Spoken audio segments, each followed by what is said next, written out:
નમસ્તે વિદ્યાર્થી મિત્રો, આજના નામાના મૂળ તત્વો વિશેના આ યુટ્યુબ લેક્ચરમાં હું અમિતભાઈ સોમાણી આપ સૌ વિદ્યાર્થી ભાઈઓ બહેનોનું સ્વાગત કરું છું। મિત્રો, આપ સૌ કુશળ હશો, સ્વસ્થ હશો, તંદુરસ્ત હશો તેવી અપેક્ષા સાથે આજના આ વિડીયો લેક્ચરને આપણે આગળ ચલાવીશું। તો આજનો મિત્રો આપણો અભ્યાસનું જે ધોરણ છે એ ધોરણ છે મિત્રો 11 કોમર્સ અને આપણો અભ્યાસનો આજનો વિષય છે નામાના મૂળ તત્વો, જેને આપણે નામા તરીકે ઓળખીએ છીએ। નામાના મૂળ તત્વો વિષયમાં મિત્રો ભાગ 1નું પ્રકરણ નંબર 7 જેનું નામ છે મિત્રો રોકડ મેળ અને તેના પ્રકારો। અને આ ચેપ્ટરમાં અત્યાર સુધી 5 વિડીયો આપ સૌની સમક્ષ રજૂ થઈ ચૂક્યા છે। આજનો મિત્રો આ 6થા નંબરના વિડીયો તરફ આપણે આગળ વધી રહ્યા છીએ, જેમાં વિડીયો નંબર 6નો આપણો જે અભ્યાસ વિષયાંગ છે એ વિષયાંગ છે મિત્રો ઉદાહરણ 2, જેમાં આપણે રોકડ અને વટાવ આ 2 ખાનાવાળા રોકડ મેળનો અભ્યાસ કરવાના છીએ। આ અગાઉના વિડીયો નંબર 5માં આપણે મિત્રો 2 ખાનાવાળા રોકડ મેળ કેવા કેવા પ્રકારના હોય છે અને તેમના નમૂનાઓ કેવા છે, કઈ કોલમમાં કયા પ્રકારની વિગતો કે હિસાબી અસરો દર્શાવવામાં આવે છે તે અંગેનો સ્પષ્ટ અભ્યાસ આપણે ગયા લેક્ચરમાં કર્યો હતો। તો આજના આ લેક્ચરમાં આપણે 2 ખાનાવાળા રોકડ મેળનો જે સૌ પ્રથમનો પેટા પ્રકાર છે રોકડ અને વટાવના ખાનાવાળો રોકડ મેળ, તો એ રોકડ મેળના ઉદાહરણની સમજૂતી દ્વારા આપણે સમજવાનો પ્રયત્ન કરીશું કે રોકડ અને વટાવ 2 રકમના ખાના હોય ત્યારે રોકડ વટાવની એન્ટ્રી વટાવના ખાનામાં અને રોકડ રૂપિયાની એન્ટ્રી રોકડ રકમ રૂપિયાના ખાનામાં આપીને અલગ અલગ 2 વટાવ કે રકમનું ખાનું તૈયાર કરી 2 ખાનાવાળો રોકડ મેળ કેવી રીતે તૈયાર કરી શકાય છે એ બાબતનો અભ્યાસ આપણે આજના આ વિડીયો લેક્ચરમાં કરવાનો છે। તો આપ સૌ વિદ્યાર્થી મિત્રોને નમ્ર વિનંતી છે કે આપની નામાના મૂળ તત્વો વિષયની ટેક્સ્ટ બુક સાથે રાખશો અને કેલ્ક્યુલેટર પણ સાથે રાખશો, જેથી કરીને જરૂરી ગણતરીઓ આપ સૌ વિદ્યાર્થીઓ કરી શકો અને સાથે સાથે ગણતરીઓની પ્રેક્ટિસ કરવાથી આપ સૌ વિદ્યાર્થી મિત્રોને ગણતરીમાં પણ ઝડપ જોવા મળશે। તો આજનું મિત્રો ઉદાહરણ નંબર 2 તરફ આપણે આગળ, તો અહીં મિત્રો આપની સમક્ષ સ્લાઇડ ઉપર ઉદાહરણ નંબર 2ની જે કંઈ રકમ છે એ રકમ આપની સમક્ષ આપેલી છે અને આ જ રકમ આપ સૌની પાસે જે નામાના મૂળ તત્વની ભાગ 1ની ટેક્સ્ટ બુક છે એ ટેક્સ્ટ બુકમાં પણ ઓલરેડી આપેલી જ છે। તો અહીં મિત્રો આપણે રકમને વાંચવામાં સમય ખોટો નહીં બગાડીએ અને આગળના સમયને બચાવવા માટે થઈને આપણે ઉદાહરણની રકમો આપની પાસે હાજર જ છે, તો આપણે જવાબનું કોષ્ટક જે છે એ જવાબના કોષ્ટકમાં એક પછી એક વ્યવહારોને આપણે સમજતા જઈએ। તો રકમ હું આપની સમક્ષ વાંચીને સંભળાવું છું। આપ સૌ વિદ્યાર્થીઓ આપની ચોપડીમાં જે રકમ આપેલી છે ટેક્સ્ટબુકમાં પાઠ્યપુસ્તકમાં એ રકમ સાથે સાથે રકમના જવાબનું કોષ્ટક પણ આપની સમક્ષ અહીં વિડીયોમાં રજૂ કરેલ છે, તો એ જવાબને આપ સૌ વિદ્યાર્થીઓ સમજતા જશો। તો આપણે મિત્રો જવાબનો કોષ્ટક અહીં દર્શાવેલ છે, એ કોષ્ટક પ્રમાણે રકમને આપના પાઠ્યપુસ્તકમાંથી અને બાકીની વિગતો હું આપણને સમજાવું છું રૂબરૂ। તો આપ સૌ વિદ્યાર્થીઓ ધ્યાનથી સમજશો એવી અપેક્ષા સાથે આજના આ ઉદાહરણ 2ને આપણે આગળ ચલાવીશું। તો મિત્રો અહીં ઉદાહરણ 2માં મુખ્ય સૂચના એવી આપણને આપેલી છે કે નીચેના વ્યવહારો પરથી શ્રી ગિરીશભાઈનો 2 ખાનાવાળો અને કાઉન્સમાં મિત્રો એવી સૂચના છે કે રોકડ અને વટાવ ખાનાવાળો રોકડ મેળ તૈયાર કરો, જેના માટે 2015ના વર્ષના માર્ચ મહિનાના વ્યવહારો આપણી સમક્ષ અહીં આપેલા છે। તો આ વ્યવહારોના આધારે મિત્રો આપણે જે કંઈ હિસાબી અસરો આપવાની છે તે અંગેની શરૂઆત કરીએ। તો માર્ચ 1ના રોજ શરૂઆતની રોકડ શિલ્લક આપી છે ₹8000। તો અહીં મિત્રો રોકડ ખાતું છે એ માલ મિલકત પ્રકારનું ખાતું છે અને રોકડની હંમેશા મિત્રો આવક જ વધારે હોય છે। કોઈ ધંધા કે પેઢીમાં રોકડ આવક કરતાં રોકડ જાવકનું પ્રમાણ કોઈ દિવસ વધુ કરવામાં આવતું નથી। તો અહીં મિત્રો શરૂઆતની રોકડ શિલ્લકની હંમેશા ઉધાર બાકી જ હોય છે, એ વસ્તુ આપ સૌ વિદ્યાર્થીઓ નોંધ કરી લેશો।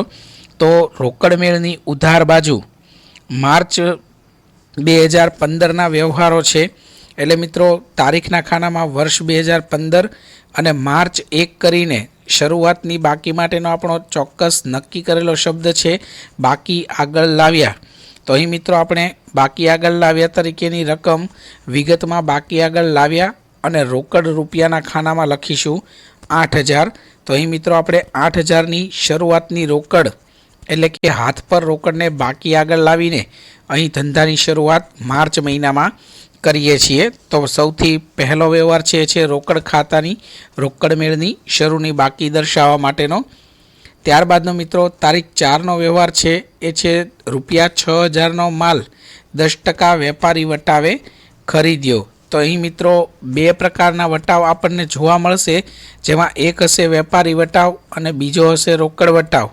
તો આ બંને વટાવને આપણે મિત્રો જાણીએ છીએ, છતાં પણ આપની સમક્ષ સ્પષ્ટ કરી દઉં કે વેપારી વટાવની ગણતરી કરવામાં આવે છે પણ તેની નોંધ કરવામાં આવતી નથી, અને વેપારી વટાવ બાદ કર્યા પછી જે રકમ વધે છે એ જ આપણી ચોખ્ખી રકમ ગણાય છે જે તે વ્યવહારની. એટલે રોકડ વટાવનો જ્યારે ઉલ્લેખ કરશે ત્યારે અહીં મિત્રો આપેલ વટાવ કે મળેલ વટાવના ખાનામાં વટાવની રકમ આવશે, પણ વેપારી વટાવનો જ્યારે ઉલ્લેખ કરેલો હોય ત્યારે વેપારી વટાવની ગણતરી થાય છે પણ વટાવના ખાનામાં એ વટાવ દર્શાવવામાં આવતો નથી. તો અહીં મિત્રો આપણને 6,000 રૂપિયાનો માલ 10% વેપારી વટાવે ખરીદેલ છે. તો જ્યારે માલની ખરીદી કરીએ તો ખરીદી કરવાથી ધંધામાં માલ આવે છે અને સામી રોકડ ખરીદી હોવાના કારણે ધંધામાંથી રોકડ જાય છે. તો રોકડ જાય તો મિત્રો રોકડની વ્યય બાજુ તારીખના ખાનામાં આપ જોશો માર્ચ 4 એવી તારીખનો ઉલ્લેખ કરેલો છે અને સૌપ્રથમનો વ્યવહાર છે ખરીદ ખાતે. હવે 6,000 રૂપિયાનો માલ છે, 10% લેખે વેપારી વટાવ. તો 6,000 રૂપિયાના મિત્રો આપ કેલ્ક્યુલેશન કરતા જશો. 6,000 રૂપિયાના 10% રકમ કરીએ તો એ રકમ આવે છે 600 રૂપિયા, અને 6,000ની કુલ કિંમતમાંથી 600 રૂપિયા વટાવ બાદ કરીએ વેપારી વટાવ તો કિંમત માલની થઈ જશે મિત્રો 5,400. તો અહીં આપ જવાબના કોષ્ટકમાં જોશો, જમા બાજુ તારીખના ખાનામાં માર્ચ 4 વિગતમાં લખેલું છે ખરીદ ખાતે, કાઉન્સમાં ટૂંકી વિગત તરીકે લખ્યું છે રોકડ ખરીદી. અહીં મિત્રો આપણને વાઉચર નંબર કે ખાતાવહી પાના નંબર આપેલ નથી એટલે એનો કોઈ ઉલ્લેખ નથી કરેલો. વટાવની કોઈ એન્ટ્રી છે નહીં, વેપારી વટાવની કોઈ નોંધ કરવામાં આવતી નથી એટલે વટાવના ખાનામાં પણ કંઈ લખેલ નથી. જ્યારે રકમ છે 6,000ના માલમાંથી 10% લેખે 600 રૂપિયા વેપારી વટાવ બાદ કરતાં માલની ચોખ્ખી રકમ થાય છે 5,400. તો રોકડ રકમ રૂપિયાના ખાનામાં 5,400 રૂપિયા બતાવેલ છે. તો આ હતો મિત્રો તારીખ 4નો વ્યવહાર. ત્યારબાદનો મિત્રો તારીખ 7નો વ્યવહાર એવો છે કે પ્રવીણને રૂપિયા 3,000નો માલ રોકડેથી 5% રોકડ વટાવે વેચ્યો. અહીં મિત્રો આપણને પ્રવીણને રૂપિયા 3,000નો માલ વેચ્યો છે, રોકડેથી વેચ્યો એવી પણ સ્પષ્ટતા આપેલી છે, અને રોકડેથી વેચવા ઉપરાંત પાછો 5% રોકડ વટાવે વેચેલો છે. તો અહીં મિત્રો જે વટાવ આપેલો છે એ માલ વેચવા ઉપર આપેલો છે. તો જ્યારે આપણા દ્વારા વેચાણ કરવામાં આવતું હોય ત્યારે વેચાણ કરવાના કારણે ધંધામાંથી માલ જાય છે અને માલ જાય છે એના બદલામાં રોકડ ધંધામાં આવે છે. તો રોકડ આવતી હોવાથી રોકડ મેળની આય બાજુ એટલે કે ઉધાર બાજુ આ વ્યવહારની નોંધ થશે. તો ઉધાર બાજુના કોષ્ટક સાઈડ તારીખના ખાનામાં મિત્રો 7 વિગતમાં લખવામાં આવશે વેચાણ ખાતે, કેમ કે આજે રોકડ આવે છે એ માલનું વેચાણ કરવાના કારણે આવે છે. તો વેચાણ ખાતે વિગતમાં લખ્યું છે, કાઉન્સમાં લખેલું છે રોકડ વેચાણ. અહીં મિત્રો રૂપિયા 3,000નો જે માલ છે એ 3,000ના માલ ઉપર 5% રોકડ વટાવ છે. તો જ્યારે મિત્રો આપણે માલનું વેચાણ કરીએ ત્યારે વેચાણ કરવાના કારણે ધંધામાં રોકડ આવે, તો રોકડ આવે ત્યારે મિત્રો આપણને રોકડ આપવો પડે છે. જ્યારે માલનું વેચાણ કરીએ ત્યારે વેચાણ ઉપર વટાવ આપણે આપવો પડે છે. એટલે આપેલ વટાવના ખાનામાં 3,000ના માલના 5% રકમ, એટલે 3,000ના માલ ઉપર 5% રકમ કરીએ તો એ રકમ આવશે મિત્રો 150 રૂપિયા. તો અહીંયા આપ જોશો આપેલ વટાવના ખાનામાં 150 રૂપિયા દર્શાવેલા છે, અને 3,000 રૂપિયાના માલમાંથી 150 રૂપિયાનો રોકડ વટાવ બાદ કરીએ તો ખરેખર રોકડ રકમ થશે 2850. એટલે અહીં મિત્રો રોકડ વટાવ 150 અને રોકડ વટાવ કુલ રકમ 3000માંથી બાદ કરતાં રોકડ રૂપિયા 2850 રૂપિયાનો માલનું વેચાણ થયું એવો આ વ્યવહારનો અર્થ થશે. તો આ તો મિત્રો તારીખ 7 વ્યવહાર. હવે જોઈએ તારીખ 10ના વ્યવહારમાં સૂચના એવી છે કે રૂપિયા 4000નો માલ 10% વેપારી વટાવે અને 5% રોકડ વટાવે રોકડેથી વેચ્યો. તો અહીં મિત્રો 4000 રૂપિયાનો માલ વેચવામાં આવ્યો છે અને આ વેચેલ માલ 10% વેપારી વટાવ અને 5% રોકડ વટાવ બંને વટાવ સાથે રોકડેથી વેચવામાં આવ્યો છે. તો આપણા નિયમ મુજબ સૌપ્રથમ મિત્રો વેપારી વટાવ ગણાય છે. એ વેપારી વટાવ ગણાય છે, ત્યારબાદ વેપારી વટાવ બાદ કર્યા પછીની જે રકમ વધે એ રકમ ઉપર રોકડ વટાવ ગણાય છે અને રોકડ વટાવ કાપ્યા બાદની રકમ રોકડ તરીકે સ્વીકારવામાં આવે છે. તો અહીં મિત્રો વેપારી વટાવ અને રોકડ વટાવ બંને કાપવામાં આવશે, પણ વેપારી વટાવની નોંધ ક્યાંય થતી નથી, જ્યારે રોકડ વટાવની મિત્રો આપણે નોંધ કરવી પડશે. તો અહીં મિત્રો માલ વેચ્યો છે રોકડેથી, એના કારણે ધંધામાં રોકડ આવશે. તો રોકડ આવે તો રોકડની આય બાજુ, તો રોકડ મેળની આય એટલે કે ઉધાર બાજુ તારીખના ખાનામાં 10, વિગતમાં સેમ એન્ટ્રી આવશે મિત્રો, વેચાણ રોકડેથી કર્યું છે એટલે વિગતમાં લખશું આપણે વેચાણ ખાતે. હવે અહીં મિત્રો રકમની ગણતરીમાં ખાસ આપ કેલ્ક્યુલેશન સાથે કરતા જશો. તો સૌપ્રથમ 4000 રૂપિયાનો માલ છે, જેના ઉપર સૌપ્રથમ 10% વેપારી વટાવ. તો 4000 રૂપિયાના 10% રકમ કરીએ તો એ રકમ આવશે મિત્રો 400. આ 4000 રૂપિયામાંથી 400 રૂપિયાનો વેપારી વટાવ બાદ કરીએ તો હવે મિત્રો ચોખ્ખી રકમ વધે છે 3600. તો આપણે હવે મિત્રો વ્યવહાર ગણશું 3600 રૂપિયાનો. આ 3600ના વ્યવહાર ઉપર 5% લેખે મિત્રો રોકડ વટાવ ગણવામાં આવ્યો છે. તો અહીં 3600 રૂપિયાના 5% રકમ કરવામાં આવે તો એ રકમ થાય છે મિત્રો 180 રૂપિયા. તો આ જે 180 રૂપિયા રોકડ વટાવ છે એ આપણે માલ વેચ્યો છે એટલે આપણા તરફથી એક પ્રકારનો વટાવ આપવામાં આવશે સામા પક્ષકારને. તો આપેલ વટાવના ખાનામાં 3600ના 5% રકમ એટલે કે 180 રૂપિયા વટાવના ખાનામાં આપેલ વટાવ તરીકે દર્શાવેલ છે અને 3600 રૂપિયામાંથી 180 રૂપિયા રોકડ વટાવ બાદ કરીએ તો માલની ખરેખર રોકડ રકમ થશે 3420 રૂપિયા. તો અહીં મિત્રો ગણતરી ખાસ ધ્યાનથી સમજી લેશો કે કુલ રકમ છે આપણી 4000.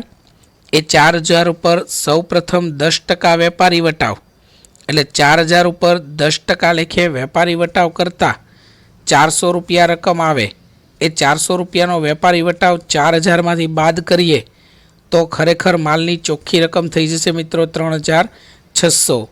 આ 3600 ઉપર 5% લેખે રોકડ વટાવ ગણીએ તો 3600ના 5% રકમ એટલે એ રકમ મળશે મિત્રો આપણને 180 રૂપિયા અને 3600 રૂપિયામાંથી 180 રૂપિયાનો વટાવ આપણે બાદ કરીએ તો રોકડ રકમ થશે 3420 રૂપિયા. તો અહીં મિત્રો વટાવના ખાનામાં 180 રૂપિયા અને રોકડ રૂપિયાના ખાનામાં 3420 રૂપિયા લખવામાં આવેલા છે. તો આ તો મિત્રો તારીખ 10નો વ્યવહાર. હવે જોઈએ તારીખ 12ના વ્યવહારમાં એવી સૂચના છે કે ગોપાલ ફર્નિચર માર્ટમાંથી રૂપિયા 5000નું ફર્નિચર ખરીદ્યું. તો અહીં મિત્રો ગોપાલ ફર્નિચર માર્ટમાંથી ફર્નિચર ખરીદવામાં આવ્યું છે. તો આ જે ફર્નિચર મિત્રો ખરીદવામાં આવ્યું છે એ કોઈ આપણા માટે રોકડ વ્યવહાર નથી, એટલે રોકડ વ્યવહાર ન હોવાથી અહીં રોકડ મેળમાં આ વ્યવહારની નોંધ કરવામાં આવશે નહીં, કારણ કે મિત્રો વ્યવહારમાં આપણને રોકડેથી એવો શબ્દનો ઉલ્લેખ નથી અને સાથે પાછું વ્યક્તિનું નામ આપ્યું છે. તો અહીં જે ગોપાલ ફર્નિચર માર્ટમાંથી જે ફર્નિચર ખરીદ્યું છે એ ઉધાર વ્યવહાર હોવાથી અહીં રોકડ મેળમાં તેની નોંધ થશે નહીં. ત્યારબાદનો મિત્રો તારીખ 15નો વ્યવહાર જોઈએ. તો 15ના વ્યવહારમાં એવી સૂચના છે કે વિષ્ણુને રૂપિયા 1020ના હિસાબ પેટે ચૂકતે હિસાબે રૂપિયા 1000 ચૂકવી આપ્યા. તો અહીં મિત્રો તારીખ 15માં વિષ્ણુ નામના વ્યક્તિને આપણે ચૂકવણી કરવા માટેનો વ્યવહાર આપેલો છે। તો અહીં મિત્રો વિષ્ણુને આપણે ચૂકવણી કરીએ તો રોકડા ચૂકવવાના કારણે ધંધામાંથી રોકડ જાય છે। તો રોકડ જાય તો રોકડ મેળની વ્યય બાજુ એટલે કે જમા બાજુ તારીખના ખાનામાં 15 વિગતમાં જે તે વ્યક્તિનું નામ આવશે વિષ્ણુ ખાતે। વિષ્ણુ સાથે આપણે પતાવટ હતી મિત્રો 1020 રૂપિયાની, જેના હિસાબ પેટે આપણે 1000 રૂપિયા રોકડા ચૂકવ્યા છે। તો ઉપરની જે રકમ 20 રૂપિયા છે એ ચૂકવણી સમયે આપણને એક પ્રકારનો મળેલ વટાવ છે। તો અહીં મળેલ વટાવના ખાનામાં રૂપિયા 20 અને 1000 રૂપિયા જે રોકડા ચૂકવ્યા છે એ રકમને રોકડ રકમના ખાનામાં મૂકેલી છે। તો 15 તારીખમાં વિષ્ણુ ખાતે મળેલ વટાવ 20 રૂપિયા અને રોકડા ચૂકવેલ 1000 રૂપિયા। એ રીતે મિત્રો અહીં જમા બાજુ આ વ્યવહારની અસર જોવા મળશે।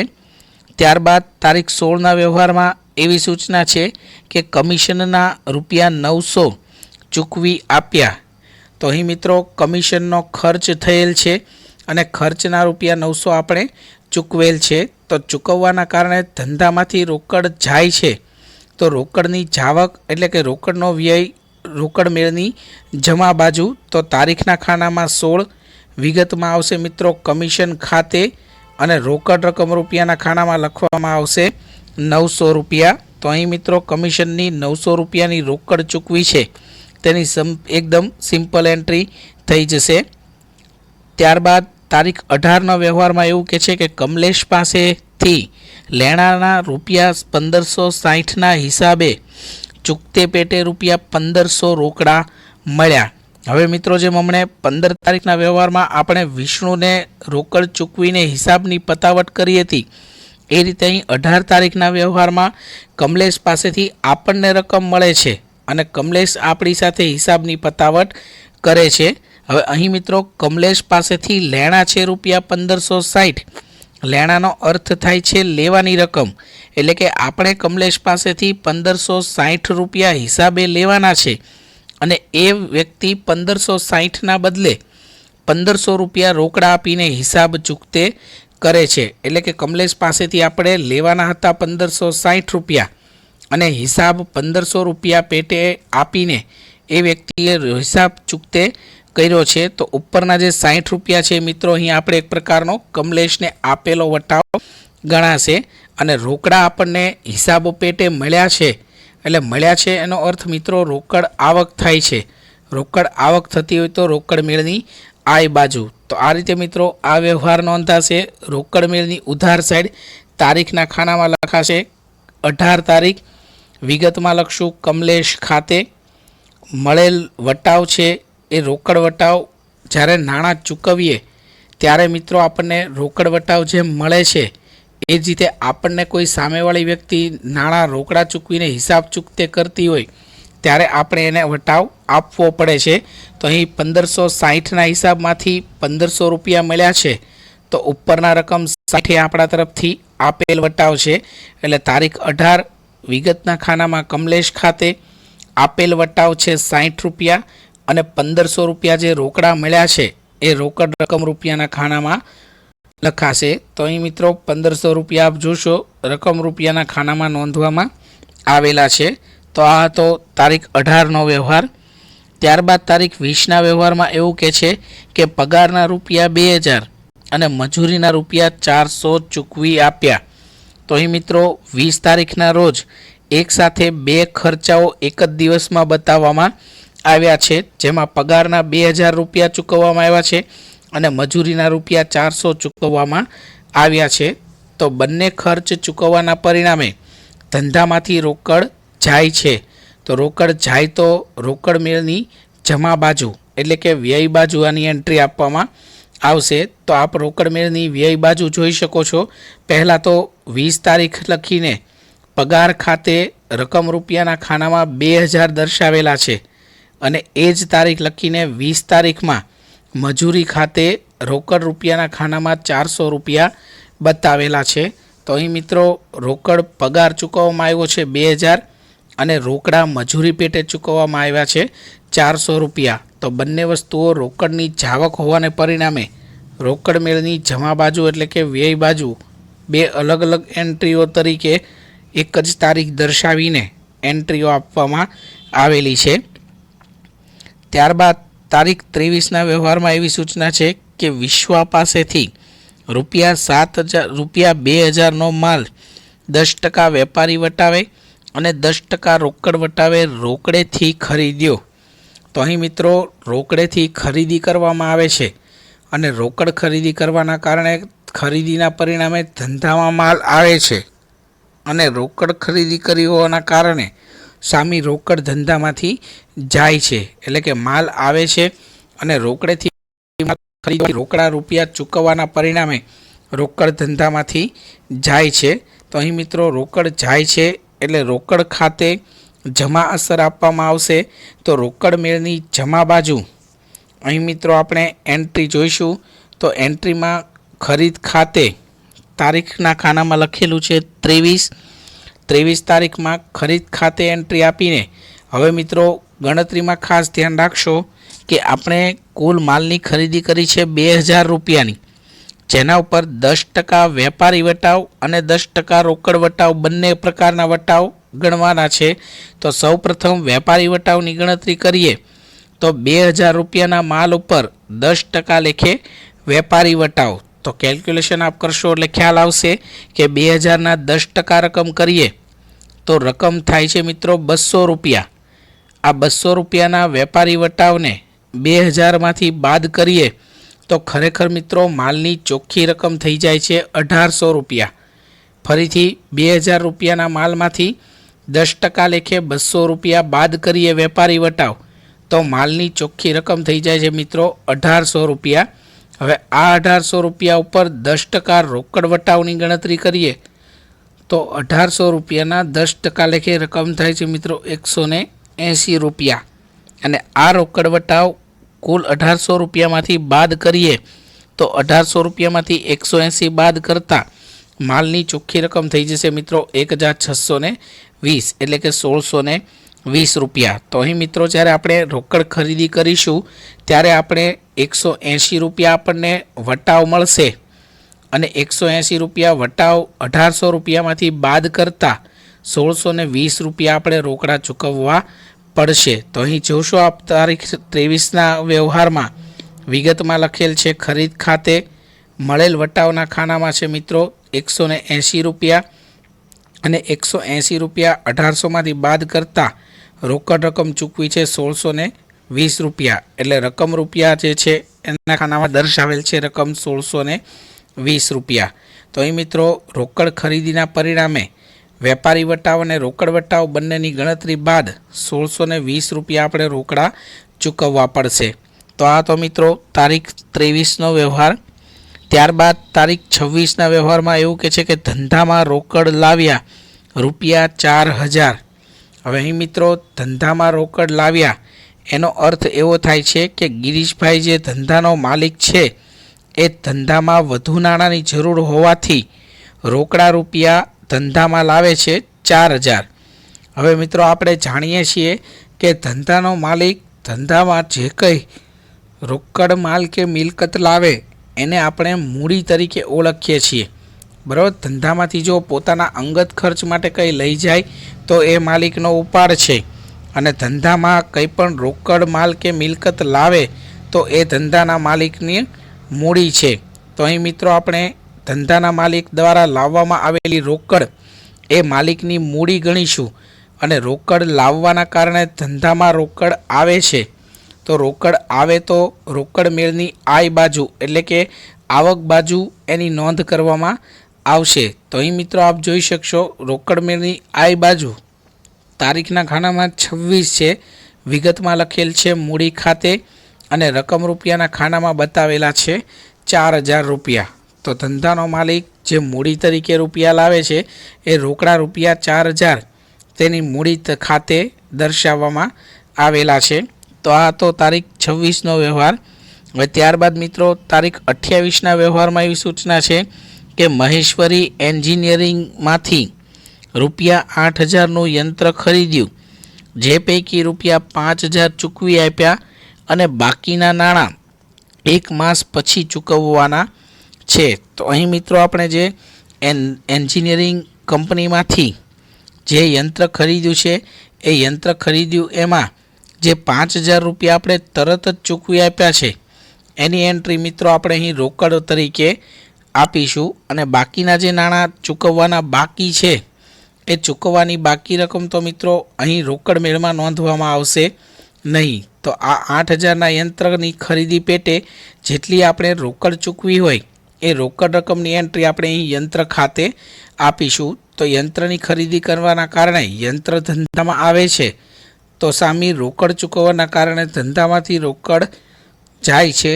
તો અહીં મિત્રો રોકડ જાય છે એટલે રોકડની જાવક એટલે કે વ્યય તરીકે જમા બાજુ તારીખના ખાનામાં 28 વિગતમાં લખેલ છે મિત્રો યંત્ર ખાતે અને એની ટૂંકી સમજૂતી કાઉન્સમાં તમને સમજાવેલ છે કે રૂપિયા 8,000નું યંત્ર ખરીદી પેટે અંશતઃ રકમ ચૂકવી. અંશતઃનો અર્થ થાય છે અમુક પ્રમાણમાં, થોડા પ્રમાણમાં.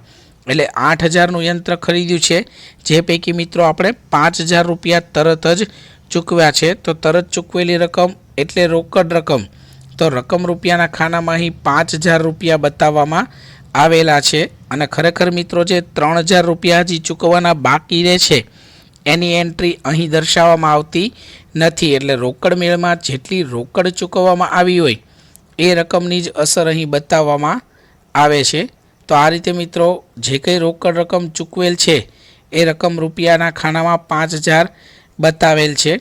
તો આ રીતે મિત્રો તારીખ 28ના વ્યવહારમાં અંશતઃ રોકડ ચૂકવણીનો વ્યવહાર દર્શાવવામાં આવ્યો છે. તો જેટલી રકમની રોકડ ચૂકવણી થઈ હોય એટલી રકમ પૂરતો જ વ્યવહાર રોકડ મેળમાં નોંધવામાં આવે છે. બાકી રહેતી રકમ એ આપણું એક પ્રકારનું દેવું છે તો એની અસર મિત્રો દેવા તરીકે અન્ય ખાતાઓમાં કરી દેવામાં આવે છે. તો આ રીતે મિત્રો 28 તારીખ સુધીના વ્યવહારો અહીં આપણા રોકડ મેળમાં એટલે કે ગિરીશભાઈના રોકડ અને વટાવના ખાનાવાળા રોકડ મેળમાં આપણે નોંધીને દર્શાવ્યા છે. હવે અહીં મિત્રો આપણે ખાતાની આખર શોધવાની છે. તો આખરની બાકીઓ શોધવા માટે વટાવના ખાનાની આખરની બાકીઓ નથી શોધવામાં આવતી કારણ કે મિત્રો એક તરફ આપેલ વટાવ છે જે આપણું એક પ્રકારનો ખર્ચ કે નુકસાન છે અને બીજી તરફ મિત્રો મળેલ વટાવ છે જે આપણી એક પ્રકારની ઉપજ કે આવક છે. તો ઉપજ ખર્ચના ખાતાઓ વર્ષના અંતે મિત્રો માંડી વાળવામાં આવે છે, એની બાકીઓ આગળ ખેંચવાની હોતી નથી. એટલે અહીં ફક્ત આપેલ વટાવ અને મળેલ વટાવ આ બંનેના ફક્ત સરવાળા જ કરવામાં આવે છે. જેમાં આપ જોઈ શકશો કે રોકડ મેળની ઉધાર બાજુ આપેલ વટાવના ખાનાનો કુલ સરવાળો થાય છે 390 રૂપિયા. એનો અર્થ થશે માર્ચ 2015 દરમિયાન આપણે કુલ 390 રૂપિયાનો વટાવ એટલે કે રોકડ વટાવ અન્ય લોકોને આપેલો છે. એવી જ રીતે રોકડ મેળની વ્યય બાજુ મળેલ વટાવના ખાનાનો સરવાળો થાય છે 200 રૂપિયા. તો એનો અર્થ થશે માર્ચ 2015 દરમિયાન અન્ય લોકો પાસેથી આપણને 200 રૂપિયાનો રોકડ વટાવ મળેલ છે. હવે રોકડના ખાનાની મિત્રો બાકી કાઢીએ તો રોકડ મેળની હંમેશા ઉધાર બાકી હોવાના કારણે ઉધાર બાજુનો સરવાળો જ વધુ જોવા મળે છે. તો રોકડ મેળની ઉધાર રકમ રૂપિયાનો ખાનાનો કુલ સરવાળો જોઈએ તો એ કુલ સરવાળો થશે મિત્રો 19,770. આ ઉધાર બાજુ થયેલા સરવાળાને જમા બાજુ લાવીએ અને કુલ રૂપિયા તરીકે કુલ ટોટલ તરીકે મૂકીએ 19,770. એમાંથી મિત્રો બધી જ એન્ટ્રીઓ બાદ કરીએ તો નીચે 3,450 રૂપિયા જે રકમ બતાવી છે એટલી રકમની બાકી મિત્રો નીકળશે ત્યાં.